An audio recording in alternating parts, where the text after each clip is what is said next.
Okay, part two of the recording in the Land Registry on the 15th of March 2011 with John Gill and others. John Gini has got my book, okay? I have it now with the universities here in Dublin, who wrote to me that they have the two letters here. Okay, we'll bring these professionals on board if we have to.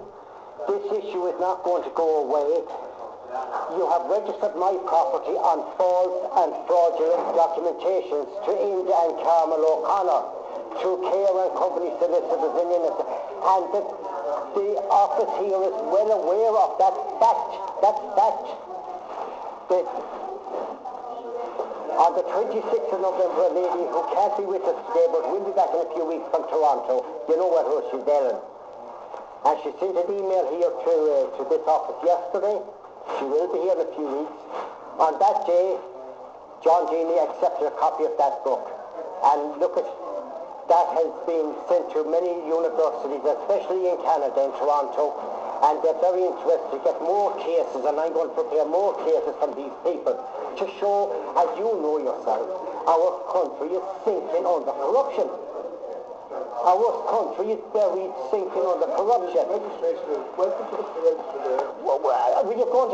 Will you put right the wrongs if we prove to you? Well, I am saying to you, we want if you take just a minute. It's the problem. It's not the case. We have no agreement with those people. I don't believe we can, no. Why don't you believe we can? Individual cases, I don't think he is actually telling us that. Yeah. He's doing nicely, he's doing He doesn't, he's laughing. Yeah. He's laughing. Yeah. As I said, it's only a problem. He's laughing. The other guys are trying to They're insulting us as well as... Gentlemen, you're going to have to come back when the Toronto people are here. Tom Heffern. I have false and fraudulent documentation sent to me by Tom Heffern. He's a chief now. I'm delighted to see his name there. Over another office there a few days ago, I met another gentleman. Yes, I expected that man to meet us here today.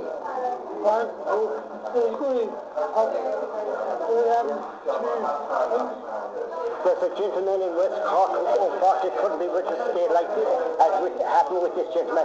He got a stroke a few days ago, and his memory is this. He came back to retire, bought a house in West Cork, Bill Bullen is his name, himself and his wife, Jackie.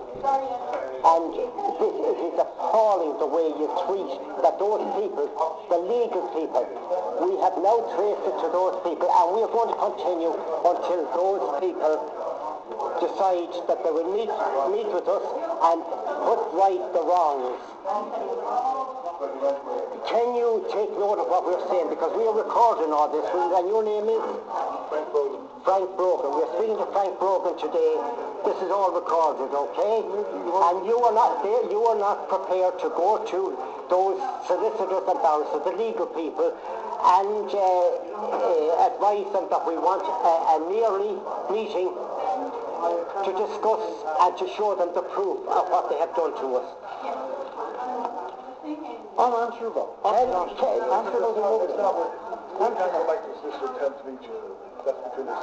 it's like this Mr. Curtis Hayden came down and met us here one day and tried to brush over the documentation, but fortunately we caught him out.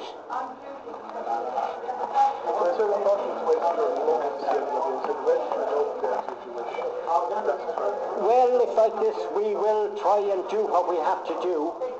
We have to go to those independent elected representatives and see what we can do. Those people are not fit to be dealing with the public. We know from the decent people in the land registry, over in Nassau Street and in Waterford, they sent us out to without making an appointment to meet, to catch you out, and we did just that, and we have the names of the people who were honest and decent. Okay? And let John Dean not try and pawn the blame over on those decent people. A lady did tell me that for the few days we were in High Wycombe a few years ago, all of you, that she was forced to leave everything aside and transfer my property to a twisted, crooked auctioneer from Limerick City, John O'Doherty. She said, I forget about everything else and have this transferred. Now you're saying today that this was transferred in the 21st or April 2001. This happened in July 2007. I want to meet those people. I want to get clearly. I have listed the Prevention of Corruption Act in that document. I'll give that now.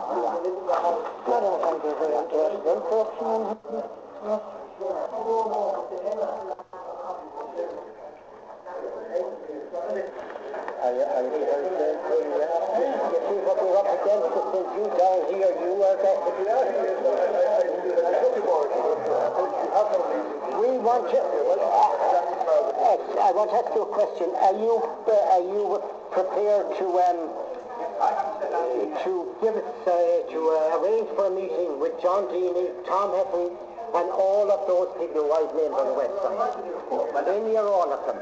Why? Are you an individual case that no problem at all if you want to... So mind individual case, that's how you have survived for so long.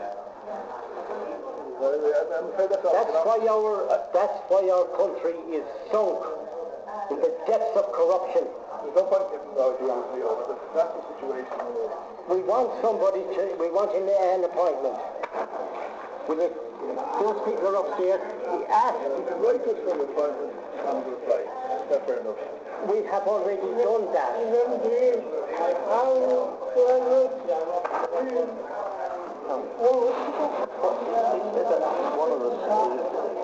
Any one of us could make an appointment. Yes. If one person made an appointment, all of us come.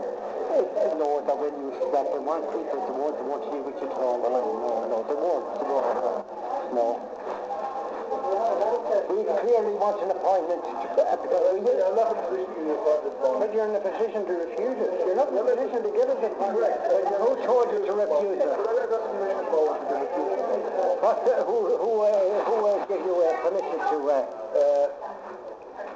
I think the people upstairs, that's the situation. Sorry?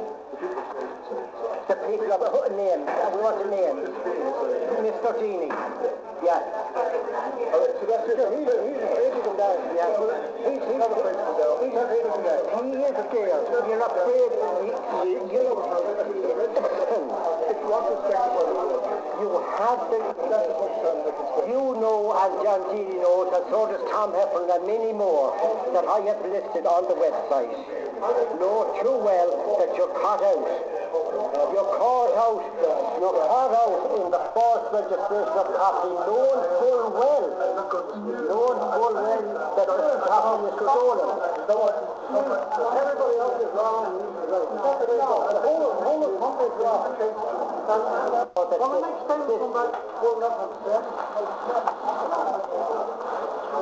We are going to, yes, and you can buy new taxi. Nothing wrong with that.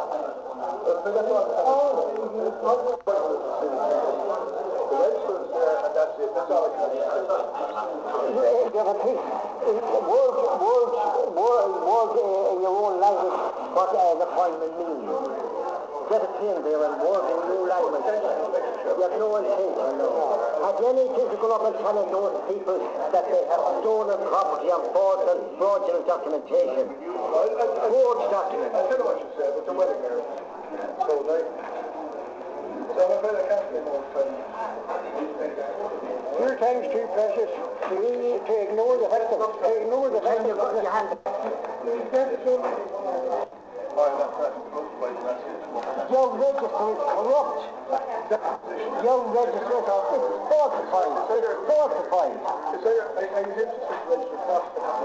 We know what's in the register. Are you willing? I have the documentation here from the register. So you don't want to look at anything? No. Nothing. Now, the registry came from the that's all. Otherwise, you have to We are going to have to, there's a lot of publicity when I got this recorded, okay? And this gentleman was sent down here to do the dirty work of those legal people upstairs who have stolen our property maliciously and deliberately. I have put cautions on my property, and I have High Court and Circuit Court orders. And despite all that, in March last year, and it was only actually when I was here with the lady from Toronto in the 26th of November that I discovered, I didn't even discover then that I got out a register map, that I discovered that in March of that year, 2010, my property happened to be falsely transferred to India and Carmel O'Connor. I don't hear about it. You're not going to restrict me.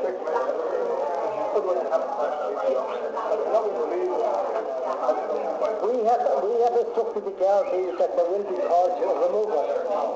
We have instructed them this morning, and I was okay to took all the details. The Gardaí are well aware of this fraud. I spent 6 months, thanks to Michael McDougall, the senior counsel. I spent 6 months with detectives in Shannon Garda Station and over here in Harcourt Street. The property is rightfully mine. Right? I am asking today, are you going to abide by that document I'm after? Well, let's face it, you're after telling me earlier, we know now that you're reading the website. You've made that clear to us. You were well aware of that. Yeah, you're well aware of it. But that document is on the website.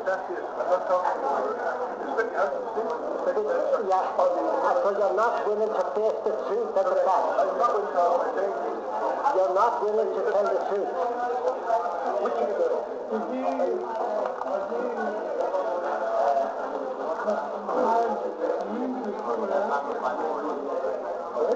Know what John Deany did when he made a contract with the gentleman from Waterford. He had told Mr. Marr, Robert Marr, that he should have told me that I was abusive. Do you believe that telling the truth is abusive? Is telling the truth abusive? There's no cause to make a situation. And the call was as a result of that document that you have there in your hands at the moment. And as a result of another document which is in that book that I handed back to him, that big document, you returned all the documents out. Somebody got scared. So within a week I had them returned here to this office.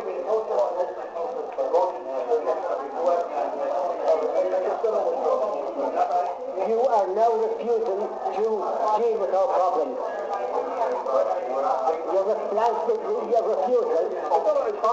refusing on behalf of John Deany and on behalf of Tom Heffel and all the other 15 that I mentioned in my letter to them. Is that what you're asking for? Are we refused? Are you refusing to deal with our problems? Refusing to deal with theft and fraud. You're not aware of theft and fraud. If we give you documented evidence of theft and fraud, the court did decide. The court did decide. The court did decide. The court did decide. This is not the first time that the Gardaí were called. Yeah. And look at the members of the public. As well as the victims. We are causing disturbance by telling the truth. Is that what you're saying? We are going to decide that today we are telling you, sir, that we want an appointment within 2 weeks.